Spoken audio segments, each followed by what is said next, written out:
7 people linked to Ötzi the Iceman are dead. Is it just coincidence? The year was 1991, late September. 2 German hikers, Helmut and Erika Simon, were traversing the Ötztal Alps near the Austrian-Italian border. They strayed from the marked path, seeking a shortcut, and instead stumbled upon something far more profound than any vista. A human body, partially emerging from the melting ice. At first they assumed it was a modern tragedy, perhaps a lost mountaineer. But the body's unusual preservation and the archaic tools scattered nearby soon told a different story. This was no recent accident. This was an ancient man, frozen in time, a messenger from a distant past. He was dubbed Ötzi the Iceman, and his discovery immediately captivated the world. A man from the Copper Age, remarkably preserved for over 300 years, offering an unprecedented window into prehistoric life. But with this incredible find, some say, came an ancient warning, a shadowy retribution for disturbing the slumber of the dead. The idea of an ancient curse isn't new. We've heard tales from Egyptian pharaohs' tombs, the supposed misfortunes befalling those who dared to trespass. But with Ötzi, the narrative took on a chilling modern twist.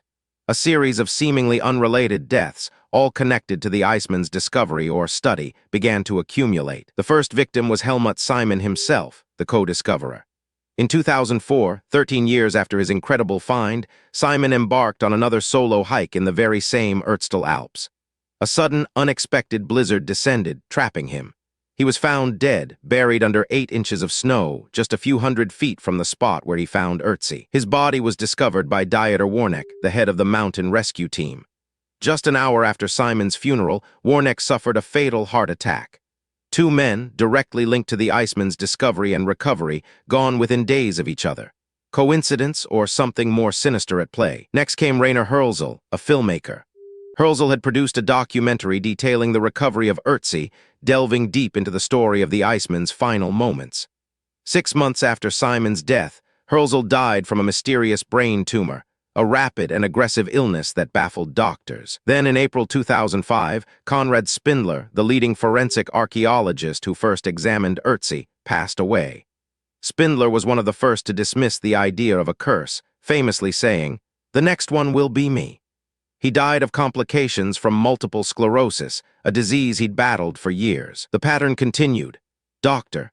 Gunter Zerneden, the forensic pathologist who examined Ötzi's body, died in a car crash in November 2005. He was driving to a conference about Ötzi when his vehicle was struck by another.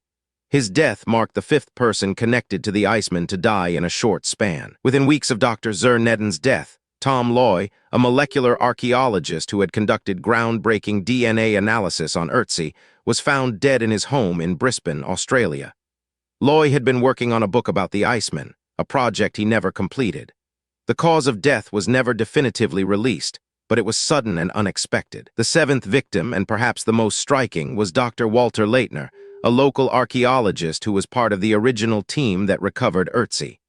In 2006, Dr. Leitner was found dead after suffering a cerebral hemorrhage, collapsing at home. He had been a vocal skeptic of the curse, often joking about it. 7 deaths. 7 individuals, all with direct connections to Ötzi the Iceman. It's a number that feels significant, almost biblical, especially when stacked against the relatively small circle of people intimately involved with the mummy's discovery and research. Of course, scientists and rationalists offer a simpler explanation: coincidence. In any large group of people over a period of time, individuals will inevitably pass away from natural causes, accidents, or illness. The human mind, they argue, is simply wired to seek patterns, even where none truly exist. The average age of death for these individuals also needs to be considered. Many were middle-aged or older, a demographic where heart attacks, strokes, and diseases like multiple sclerosis are sadly more common. The Alps, too, are a dangerous place, even for experienced hikers. But what if there's more to it?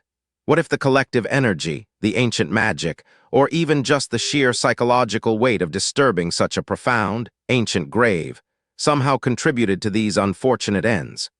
The human experience often blurs the lines between logic and the unexplainable. Ötzi wasn't just a body, he was a relic. His preservation was astounding. His skin, organs, even his last meal were intact.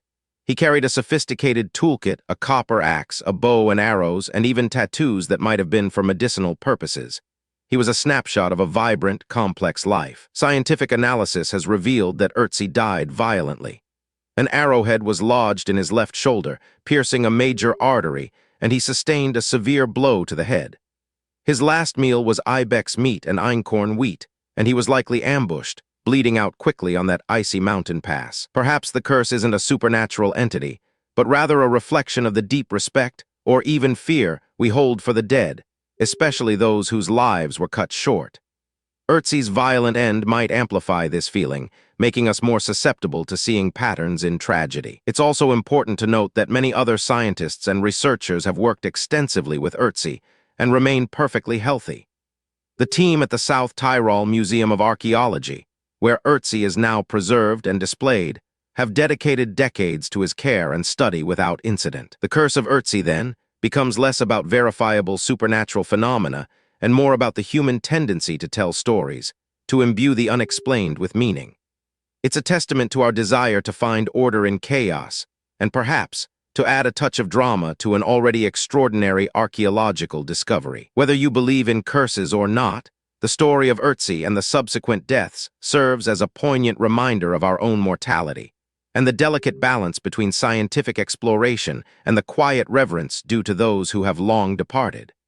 We are merely guests in their ancient stories. The Iceman remains a marvel, a perfectly preserved enigma whose secrets continue to unravel, even as the shadows of supposed retribution linger.